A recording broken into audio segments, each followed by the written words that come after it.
네, 저는 미림극장에서 일하고 있는 최현준 대표라고 합니다.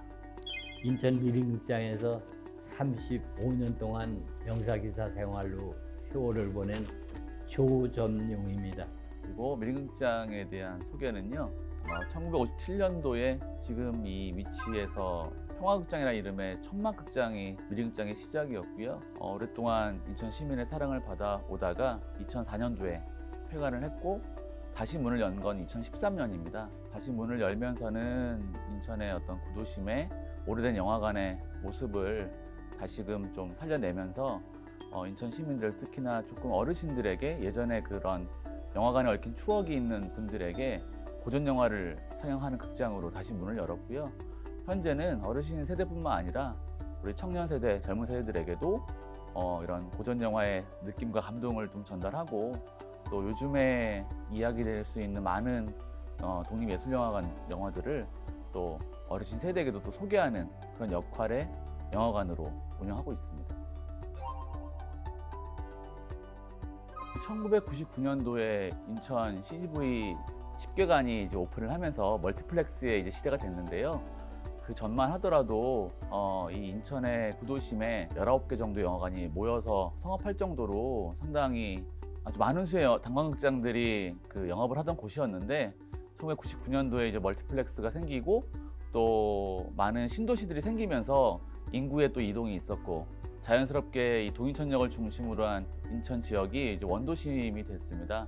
좋은 시절도 있었고 별로 좋지 않은 일도 있었지만 CGV라는 그런 거대한 영화 배급사가 들어오면서부터 이 영화관이 문을 닫게 돼서 많이 밀려다녔죠. 2004년에 그래서 미림극장도 역시 그 세월의 무게를 견디지 못하고 문을 닫게 되었고요. 참 그때 마음은 말할 수 없이 뭐 허전했다 그럴까. 내가 갈 길이 이제는 아닌가 보다 하는 그런 마음도 들더라고요. 지킬 수 있는 데까지 지켜본 거죠. 극장이 문이 닫혀가지고 한 15년 이상 닫힌 채로 있었을 거예요, 여기에. 그런데 사실 이 앞으로 지나다니기가 싫더라고. 어떻게 하면 이 원도심을 좀 살려내고 또 여기 많은 사람들이 찾아와서 이곳을 좀 이용할 수 있을까를 많은 사람들이 고민했었고요. 그 결과물로 이제 다시 문을 열었습니다. 인천시에서 일정 부분 다시 문을 열 수 있는 재정 지원을 했었고 구에서는 여러 가지 이 극장을 중심으로 한 이 인프라를 좀 조성하는 데 힘을 쏟고 또 극장의 운영은 인천시 사회적기업 협의회라고 이제 비영리 단체가 여기를 좀 맡으면서 단순히 어떤 돈을 벌기 위한 곳이 아니라 극장의 모습이 이제 사회적으로 어떤 역할을 하고 또 좋은 활동들을 좀 서비스하는 그런 곳이면 좋겠다라는 취지로 시작이 됐습니다. 직원분들의 이제 예전에 일하셨던 직원분들의 얘기에 따르면 평화회관으로 시작을 했었대요. 천막극장을 원영을 하고 있었는데 어느 날 평화극장이 되었다가 다시 미림극장으로 바뀌었다고 합니다. 지금 저희가 다시 문을 열고 사회적 기업으로서 또 예전에 그런 모습을 간직한 영화관으로서 운영하는 입장에서는 그 미림이 이제 아름다운 숲이란 이름이니까 저희의 거기다 좀 더 의미를 더해서 아름다운 영화의 숲, 아름다운 문화예술의 어떤 공간 이런 의미를 좀 부여하면서 저희가 영화관으로서 또 이 문화 공간으로서의 역할을 잊지 않는 좋은 이름으로 지금 저희는 계속 사용하고 있는 상황이죠. 인천은 뭐 계양도시기도 하고 동인천역과 인천역을 중심으로 해서 이 건너편은 이제 중구 그리고 이 반대편은 저희 미림극장에 있는 곳 동구인데요. 중구는 서양의 어떤 각국 뭐 대사관이라든가 그런 지식인들 사는 동네였다면 미림극장은 바로 이 맞은편에 있는 수도국산이라고 해서 사실 달동네 이런 서민들이 좀 많이 살았던 곳입니다. 그러다 보니까 자연스럽게 영화관이 많이 몰려서 오히려 그 서민들의 어떤 애환을 달래주던 영화관이 많을 수밖에 없었고 60년대 후반 그 당시에는 일반 사람들의 낙이라고는 없던 시절이에요. 자가용들이 있던 시절도 아니고 어디 놀러 가는 개념도 없었고 많이 이제 즐겨 찾는 곳이 극장 영화관이고 진짜 그분들한테는 희로애락을 줄 수 있는 공간이 이 미림극장. 사실 저희가 이제 예전에 그 미리극장의 어떤 그 얽힌 이야기들을 들을 수 있는, 확인할 수 있는 그런 자료들이 많이 없는 게 사실입니다. 그러다 보니까 미리극장의 7, 80년대의 모습을 이제 들었을 땐 처음에 제가 왔을 때만 해도 단층극장이었었어요. 손님은 많이 오고 수용 능력이 모자라가지고 지금 이 건물로 새로 지은 거예요. 그러다 보니까는 많은 사람들한테 곽광을 받고 극장 중에서도 미리극장에서 좋은 프로를 많이 한다고 해가지고 매일 1,000명, 2,000명, 뭐 3,000명까지도 허다한 날 몰려오기 시작해가지고 잘 됐던 극장이거든요. 그 당시에는. 또 어느 날 이제 극장 직원들이 회의를 해서 1층에 200석만으로는 관객을 다 받기 어려우니 층고가 높은 장점을 살려서 중간에 2층을 공사를 하자. 사실 그래서 그 당시에 한 80석 정도 규모의 2층을 공사를 해서 손님을 더 받게 되었고, 또 극장의 특징이 바로 길가 도로변에 인접해 있습니다. 그래서 극장 상영관에서 객석에서 문을 열고 나가면 바로 이제 현실 세계로 나갈 수 있는 통로인 거예요. 그래서 그 선생님들께 하시는 얘기 중에 아주 자랑스럽게 하시는 얘기 중에 하나가, 극장 입구로 들어와서 사람들이 들어와서 바로 영화 끝나면 이제 나가는 동선이 겹치면 깔려가지고 뭐 사고도 나고 다치기도 하셨대요. 근데 미리극장은 출구의 특징이 있기 때문에 들어오시는 분들과 나가시는 분의 동선이 서로 만나지 않아서 자연스럽게 사고가 한 번도 안 났던 영화관. 사람들이 많은 만큼 신경을 많이 썼죠. 직원들이.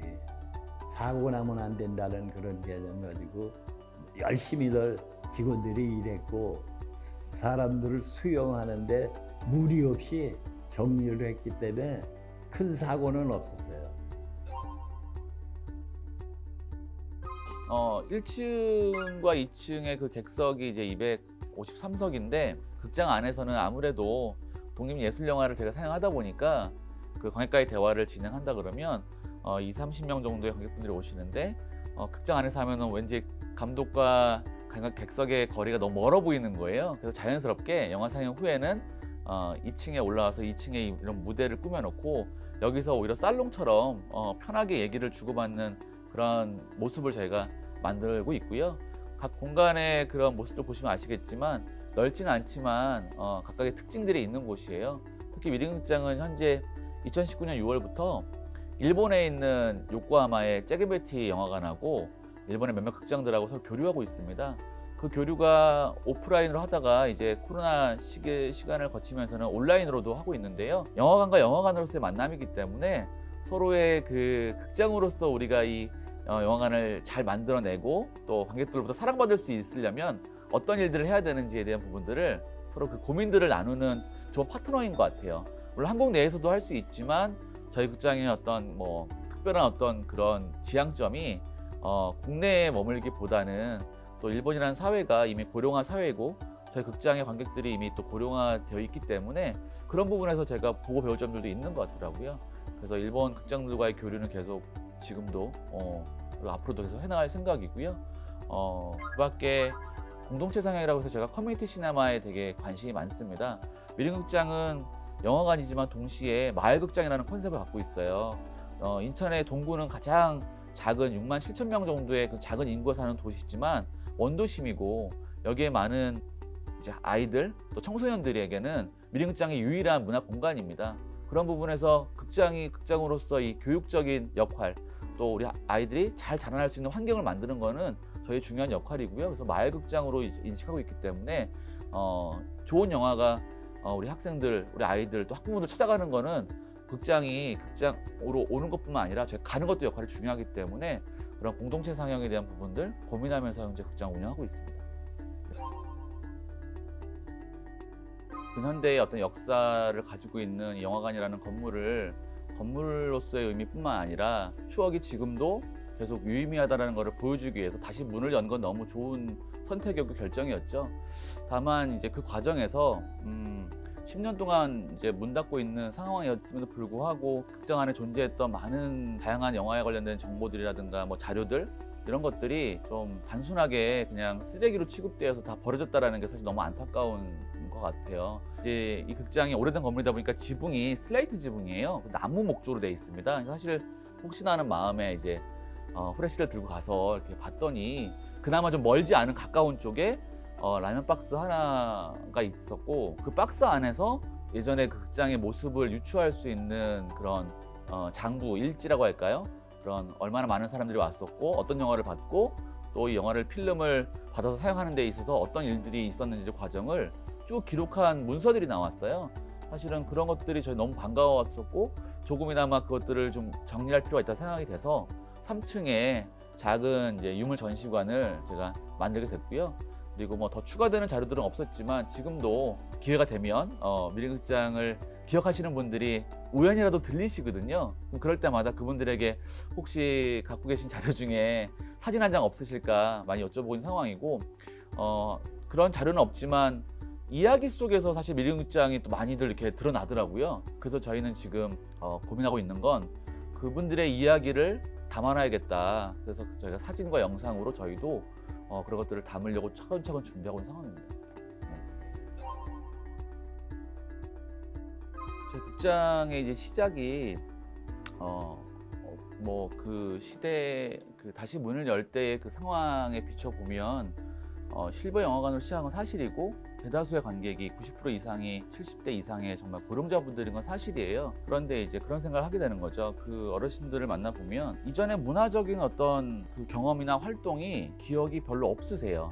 먹고 사는 게 되게 그게 모든 것이었던 시기였고, 자연스럽게 그런 부분들을 제가 이전 직장에서 기획했던 그런 문화 관련된 사업들을 통해서 하나씩 선보였을 때 놀라울 정도로 이분들의 어떤 그 잘 표현 안 하시는 분들이지만 어떤 본인이 어떤 그 프로그램을 통과하고 나서 내가 몰랐던 나의 어떤 모습을 발견했다라든가 또는 어떤 성취를 떠나서 어떤 좋은 어떤 느낌과 이런 걸 가지고 추억을 만드셨다고 얘기를 들었을 때 그 다른 곳과 좀 특별하게 운영할 수 있는 프로그램들을 기획하는데 도움을 많이 받았던 것 같습니다. 네. 1957년도에 문을 연 영화관이라고 하면 다들 놀라시죠. 물론 지역마다 그렇게 오래된 영화관들이 한두 개씩은 있잖아요. 근데 다만 이젠 다 사라지고 정말 그냥 그 세월의 무게 속에 이제 그런 기억들도 말 그대로 정말 기억으로만 남아 있는데, 인천의 미림극장은 기억과 추억이 여전히 진행 중인 그런 영화관이고요. 남녀노소 누가 오시더라도 잠깐 동안 그 큰 스크린 안에 빠져서 영화 속에서 정말 행복한 어떤 기분을 맛볼 수 있는 곳이고, 또 영화관의 의미를 넘어서 하나의 어떤 문화 공간으로서 지금도 우리에게 필요한 문화적인 감수성, 그리고 또 나의 어떤 자아 발견 이런 것들이 일어날 수 있는 곳이라 생각하기 때문에 여러분들께 꼭 한번 미림극장에 오셔서 좀 특별한 어떤 경험을 해주셨으면 좋겠다, 이런 생각을 하겠습니다.